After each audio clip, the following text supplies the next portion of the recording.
Oke, kita langsung mulai. Sudah malam sekali.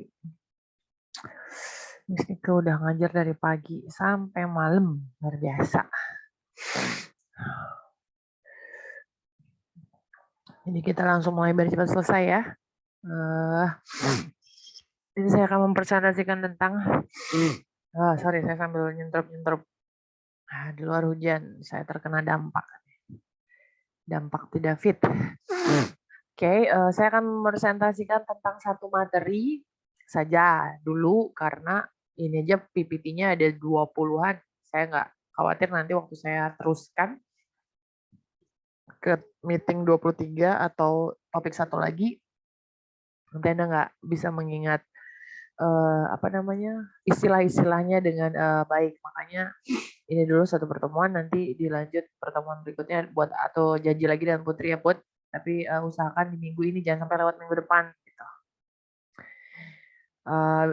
Di layar Anda udah kelihatan ya, anesthesia for major trauma. Sama suara Miss Nika bisa terdengar dengan jelas. Bisa, Miss. Oke, aman. Oke, bagus. Oke, saya mulai ya. Bismillahirrahmanirrahim. Hari ini adalah pertemuan dengan Prodi Anestesi semester 7 A level 1 dengan meeting 22 topik anesthesia for major trauma. Oke, sekarang sebelum kita mulai, istilah-istilah apa aja nanti akan dipakai dalam major trauma itu, kita akan tanya dulu, what do you know about major trauma? Kalau dilihat dari definisinya, major berarti trauma yang sangat besar. Gitu. Lawannya aja, kalau minor kan kecil, berarti kalau major itu traumanya besar. Berarti dampaknya juga berbahaya kalau melihat dari definisi traumanya. Nah, kita pahamin dulu an overview untuk major trauma. Biasa definisinya adalah injury that has potensi luka yang menyebabkan disability prolong, jangka panjang. Jadi Anda disabilitasnya itu jangka panjang atau bisa berujung dengan kematian.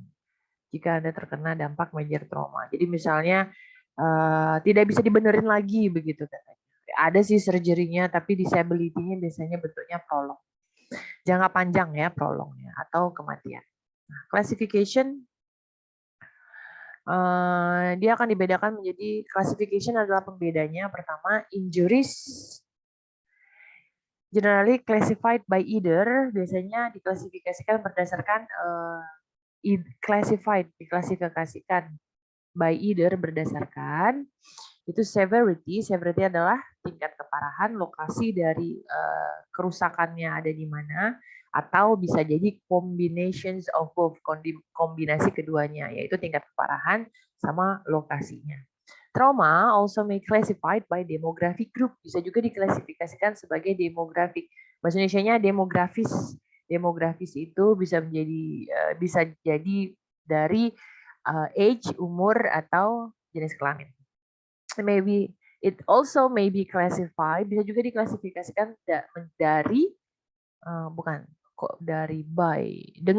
dengan tipe type of force applied, jenis kekuatan force ya, kekuatan yang terjadi pada tubuh Anda, such as blunt atau penetrating. Blunt tumpul, penetrating tembus. Jadi tergantung, kalau dampaknya besar berarti harus dikategorikan dulu si blunt sama si penetrating tadi. Tapi biasanya kategorinya pada age dan gender ya. Blunt ingat ya, tumpul, penetrating, tembus. Major trauma yang besar terkadang diklasifikasikan sometimes classified by area dari tubuh kata dia. Cedera yang mempengaruhi injuries affecting 40%. Jadi kalau 40% kebanyakan adalah politrauma. Nah, apa itu politrauma? Nanti saya tanya ya. Ingat dulu. Saya akan menanyakan politrauma, tolong dicari sambil saya menjelaskan.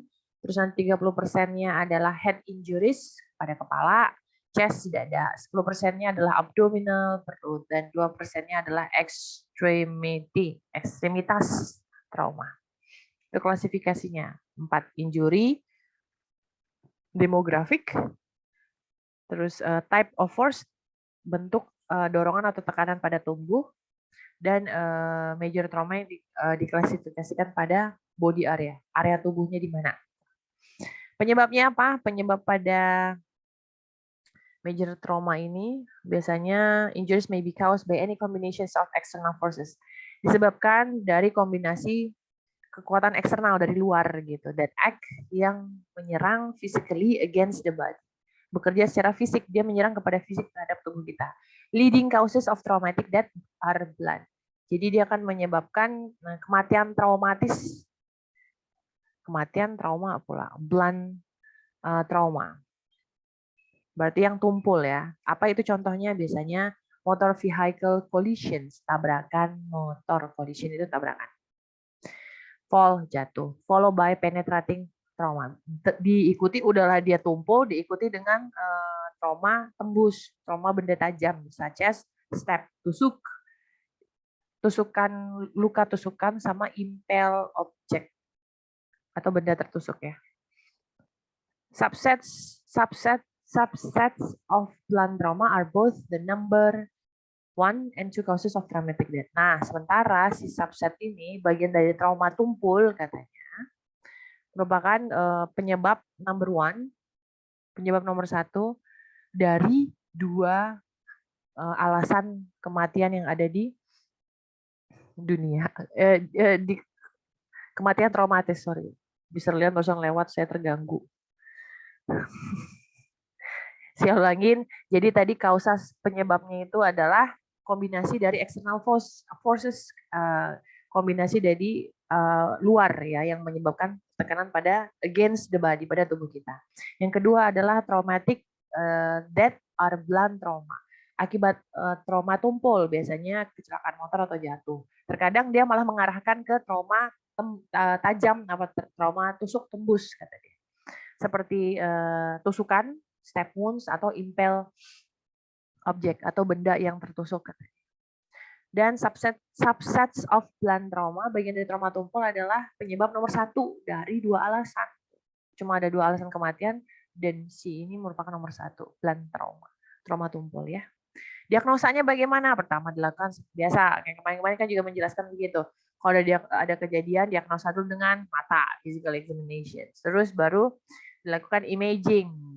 Imaging berarti gambar ya, dan baru surgical techniques. Kalau kemarin kan ada mata terus dengan alat begitu. Nah, kalau ini ada tambahannya tuh. Selain mata, physical examinations, mata itu kan artinya Anda menggunakan mata untuk mengakses, mengkaji fisiknya dia seperti apa. Imaging berarti menggunakan alat tapi yang mencari gambarnya, dan surgical techniques. Berarti udah ketahuan dia baru dibenerin atau diperbaiki dengan menggunakan operasi kata dia. Diagnosisnya seperti itu. And then physical examination. Bagaimana cara menggunakan physical examination? Yang pertama, cara mengkajinya adalah performed by a systematic way, dilakukan secara sistematis. Pertama-tama bagaimana? Check any immediate life threats jika ada ancaman hidup. Ya, immediate life threats, ancaman hidup. Primary surgery biasanya operasi primer.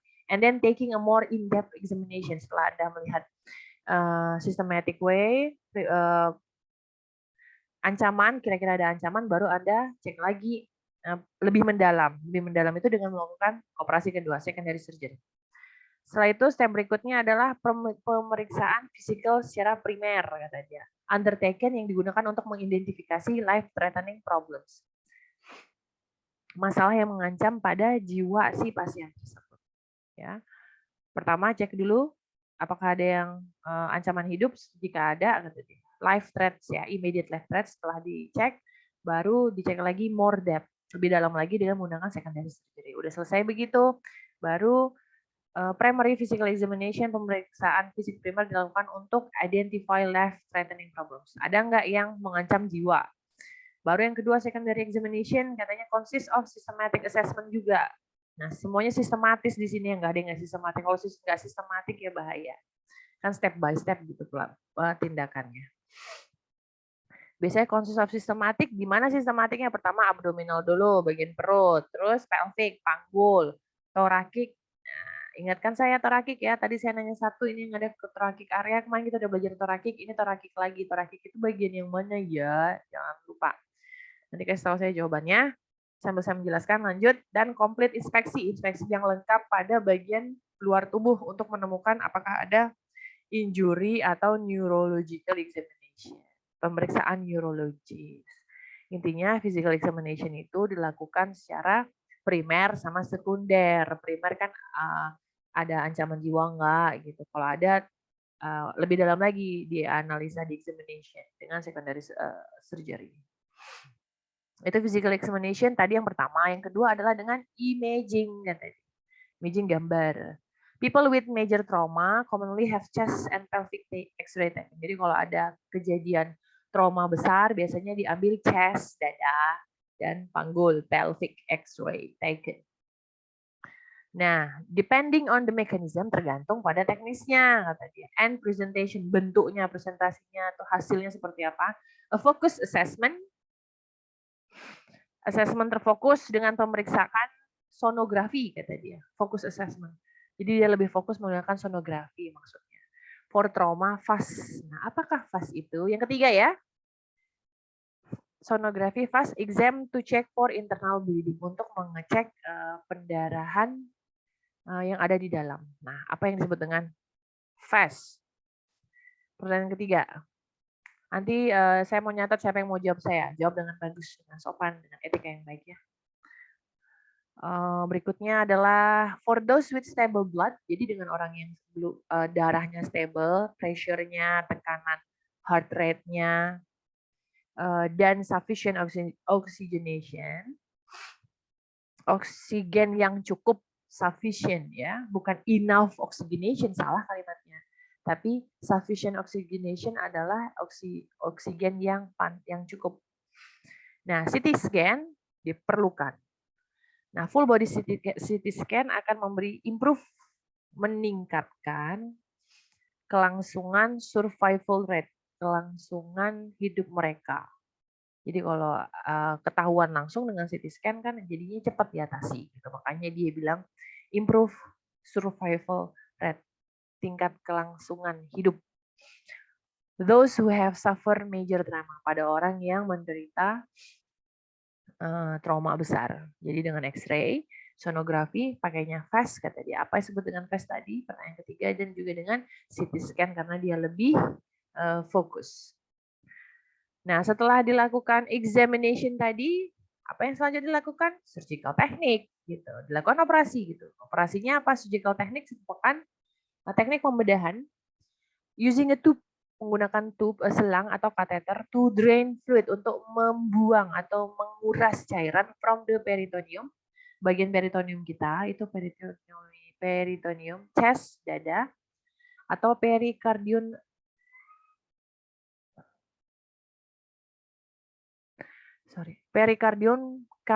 around the heart, di bagian jantung. Are often used in cases, sering digunakan pada trauma yang tumpul untuk chest atau abdomen, especially when a person is experiencing early signs shock, apalagi kalau dia udah menunjukkan tanda-tanda awal shock, makanya dia diberikan surgical technique khusus pada trauma benda tumpul, itu surgical technique. Bagaimana manajemennya untuk major trauma? Nah, kan ada pre, post, dan pre, intra, dan post, itu urutannya ya. Di pre-hospital katanya, the pre-hospital use a stabilization technique. Dia menggunakan teknik stabilisasi untuk mengimprove change, meningkatkan kesempatan seseorang surviving, selamat dari perjalanan ke rumah sakit terdekat yang punya trauma equipment lengkap, kata dia. Jadi mungkin di sini pemahamannya tidak semua rumah sakit punya alat yang trauma lengkap. Oke. Emergency medicine service, obat-obatan, layanan pengobatan, determine which people need treatment. Mana orang yang membutuhkan treatment pada trauma center. Jadi selain namanya trauma major, penyakit trauma, ada pula namanya trauma center. Dengan bagaimana? Dengan men-checking dan men-treating. Dicek dulu, terus ditangani airway-nya, jalan nafasnya. Breathing, bagaimana pernafasannya.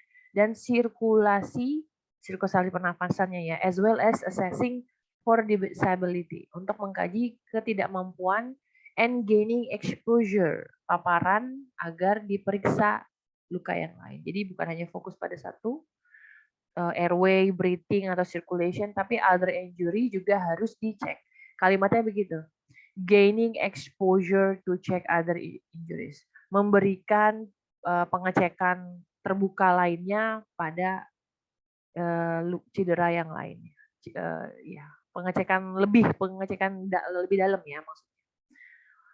For other injury in pre-hospital. Nah, nanti kalau udah in hospital di dalamnya, the first step of managing trauma is to perform primary survey. Dilakukanlah primary survey untuk apa? Mengevaluasi person's airway, pernafasannya tadi, breathingnya juga, sirkulasinya, dan neurologic statusnya bagaimana. After immediate life threats are control, udah tertangani nih life threats-nya apa life threats tadi? Aduh, mesti kelupaan ngomong terus. Ancaman, ya Allah, ancaman kehidupannya udah ancaman tadi sudah ditangani, jadi orang tersebut akan move into the operating room, ruang operasi ya, untuk immediate surgical correction. Jadi jika dia membunuhkan perbaikan, correction itu perbaikan pada injuries-nya, pada cederanya, atau secondary survey. Survei yang kedua akan dilakukan that is more detail. Jadi assessment atau pengkajian yang lebih detail dengan secondary survey namanya.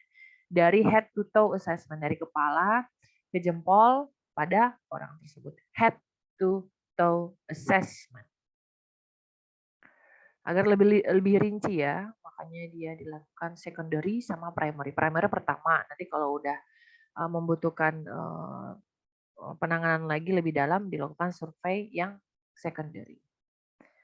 Oke, setelah in hospital, di situ ada intravenous fluid gitu dia. Traditionally, secara tradisional, high volume intravenous fluid. Nah, ini menarik.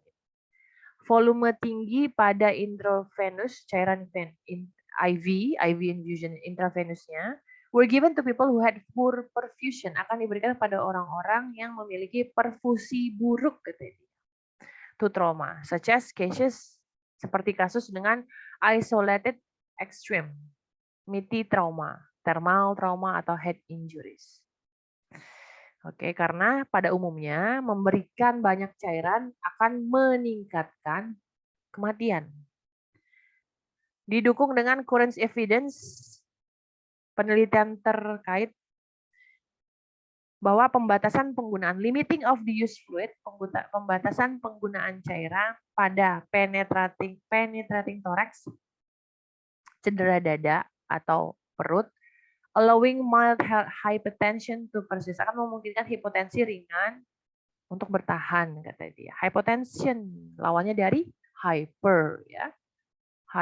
Hipertensi tinggi, hypo rendah berarti ya. Betul saya? Hyper? Betul.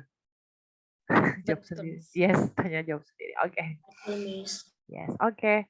Next, dia akan bilang dengan surgical, selain surgical dengan medication. Obatnya katanya pakai tranexamide acid.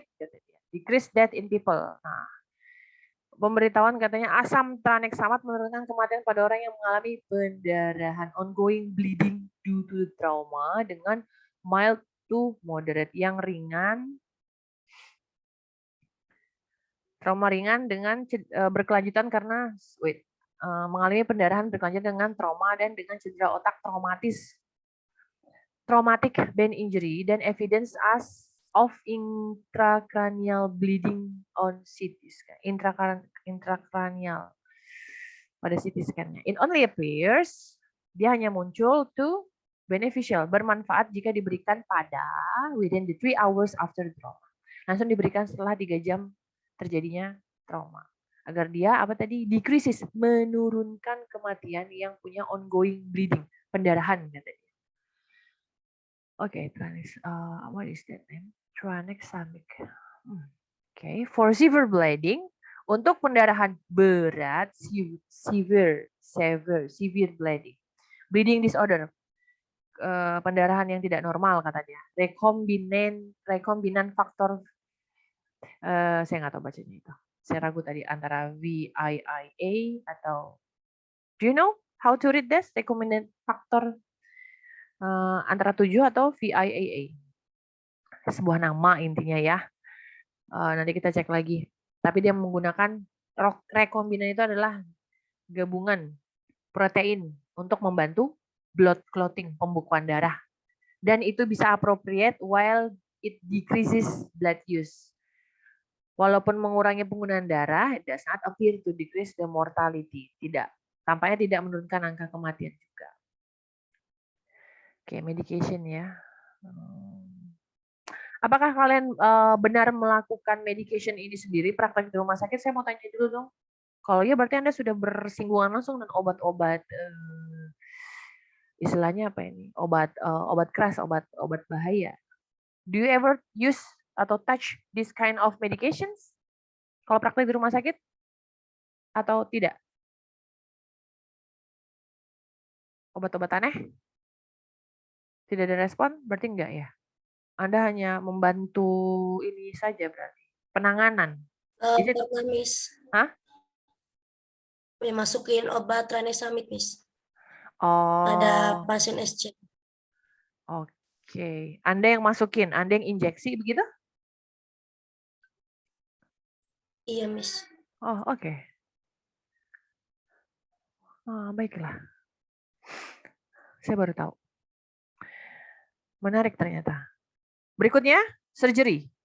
Tadi saya lupa kan, jadi terdistraksi gara-gara Anda memasukkan obat-obat seperti ini. Medication, kemudian ada surgery. Nah, dilakukan surgery, apa tadi namanya surgery? Operasi. The decision whether to perform surgery, dilakukan operasi is determined, ditentukan oleh tingkat kerusakan, extent of the damage, kerusakan, the anatomical location of the injury. Lokasinya di mana baru bisa ditentukan kerusakannya bagaimana baru dilakukan operasi, begitu maksud saya. Damage control surgery, operasi pengendalian kerusakan, digunakan untuk manage severe trauma, mengelola trauma in which there is a cycle, karena di situ ada lingkaran atau siklus namanya ya, metabolic acidosis atau hipotermia dan hypotension darah rendah. That may lead to death, arahnya ke kematian jika tidak di-corrected, dibenarkan. Alright. Nah, general consideration for anesthesis. Ada beberapa consideration pada anestesis waktu melakukan operasi for the severely injured patient. Ini adalah prolong jangka panjangnya, misalnya nggak baca satu ya, ternyata misalnya lelah. Prolong itu surgery jangka panjang, silakan nanti misalnya kasih PPT-nya. Fluid loss, kehilangan darah katanya. Biasanya heavy blood atau third spaces loose. Atau bisa juga metabolic acidosis katanya ya. Dan ada multiple surgical teams. It is more efficient, akan lebih efisien jika surgical teams-nya from different specialties, dari banyak area. Dan dia bisa bekerja secara work simultaneously, kerjasama katanya. However, this may severely restrict, melawan amount of space available to the anesthesis.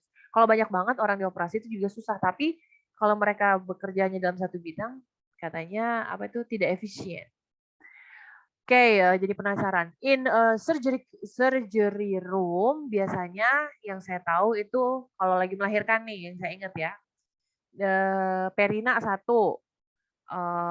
anestesi 1, dokter 1. Apa lagi biasanya guys? Asisten dokter bedah. Oke, asistennya.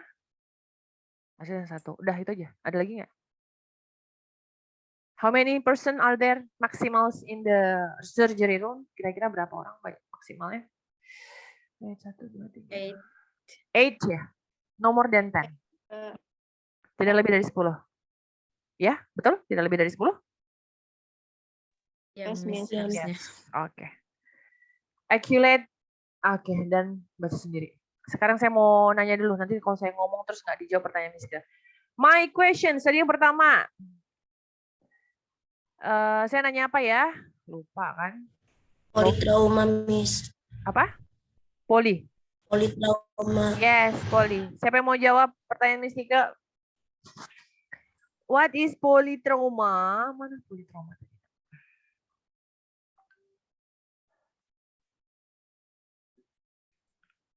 Is there anyone? Yes, siapa itu? Gading mesti suaranya, hafal dah. I wanna try answer the question. Yes, apa? Poli ya? Polytrauma, Yes. also known by multiple trauma, is the Yes. same way. It's a injury at least two organs or many two organs that if one organs get injured, that can cause other organs affected. Oke. Dan? Jadi kayak satu organ yang rusak, terus akhirnya berpengaruh ke organ lainnya kayak gitu, Miss. So multiple means bukan multiple di sini definisinya bukan begini. Coba saya klarifikasi lagi ya. Apakah satu organ kena, terus others trauma lagi, kena lagi di satu organ lagi. Itu pemahaman pertama. Jadi satu organ yang terkena berkali-kali itu multiple definisinya. Atau satu organ yang terkena tapi menjalar kemana-mana. Which one? The first one atau the second one? The second one. So one organs get injured, then affected to another. Okay, that's it, Polly. Very good. Thank you. The second one? Tadi apa tadi, Put? Lupa. Yang second lupa, Miss. Ingat yang Fast yang ketiga. Siapa yang mau jawab fast? What is, siapa Putri? What is the definition by fast tadi? Dengan in phase it is focus assessment with sonography for trauma. The function?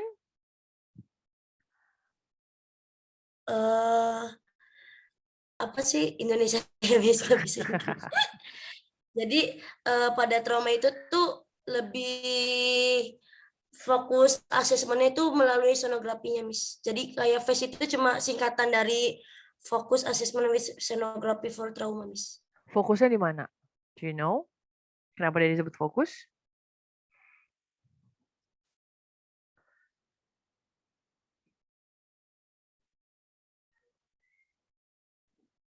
Fokus? Ayo. Ada yang mau menambahkan?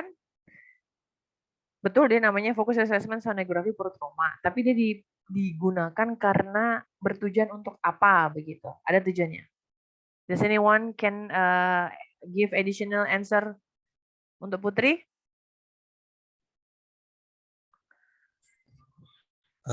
Wanna help Putri, Miss? Yes. Fast and focus assessment with sonography trauma, focus in ultrasound protocol to develop assess hemoperitoneum and hemopericardium, Miss. Apa yang di-assess di situ tadi? Apa yang dilihat di peri sama apa tadi? Gambar tadi kan ada warna kuning-kuning. Dan hemopericardium. Yes. Untuk mengetahui apa di situ, ada sesuatu di situ, akhirnya kita tahu dan kita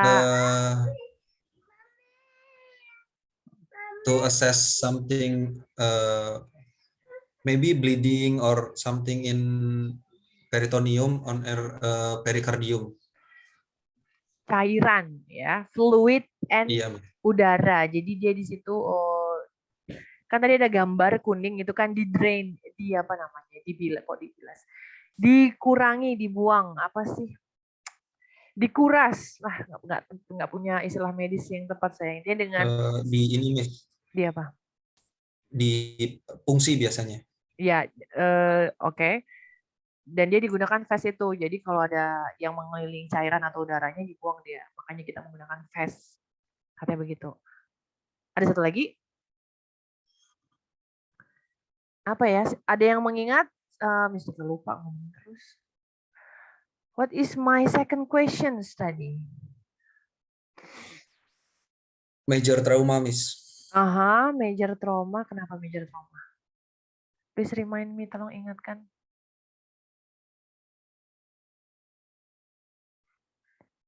Management for major trauma. Beginilah kalau saya tidak mencatat ini. Primary, secondary, High volume. Oh ya. Location of thoracic. Thoracic. Iya. Yesterday, previous meeting sebelumnya kan saya menanyakan, kan saya menjelaskan tuh ada ini lokasi ini ada lokasi ini yang gambar head trauma ya, head injury ya toh. Nah di situ ada menjelaskan thoracic. Nah saya mau nanya, the thoracic locations is between where atau where is the location of thoracic? Thoracic, ya. Di mana lokasi si thoracic itu? Ada yang tahu tidak di mana lokasi thoracic? Ada yang masih ingat tidak?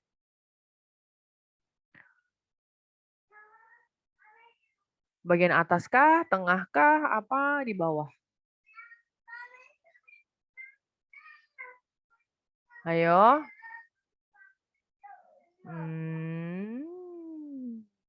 Tidak ada yang ingat thoracic-nya? In front, Miss. Chest. Yes, biasa gading terus. Ini di kelas cuma gading doang apa ya? Nggak ada mahasiswa lain ya? Kayaknya hidup deh semua mahasiswa di sini yang jawab gading semua. Nanti nilainya buat gading semua gimana?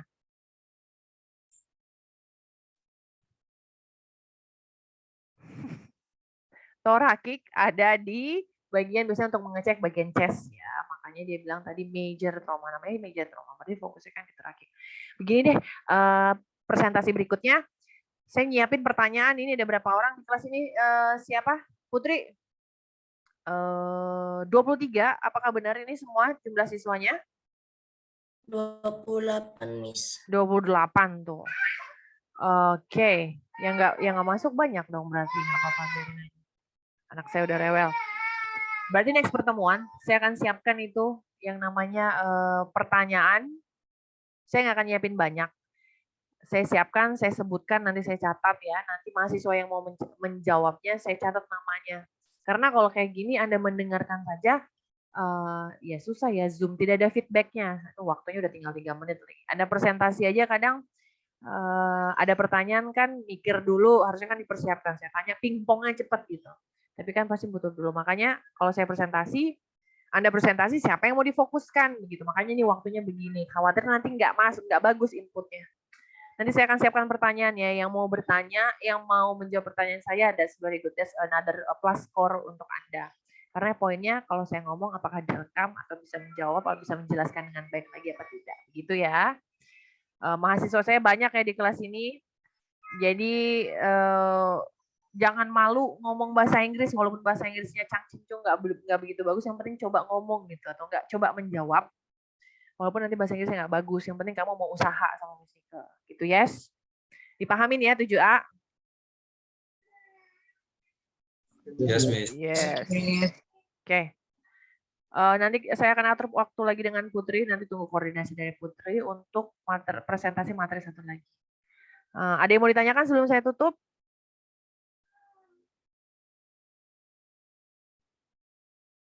Tidak? Tidak ada suara, tidak ada respon?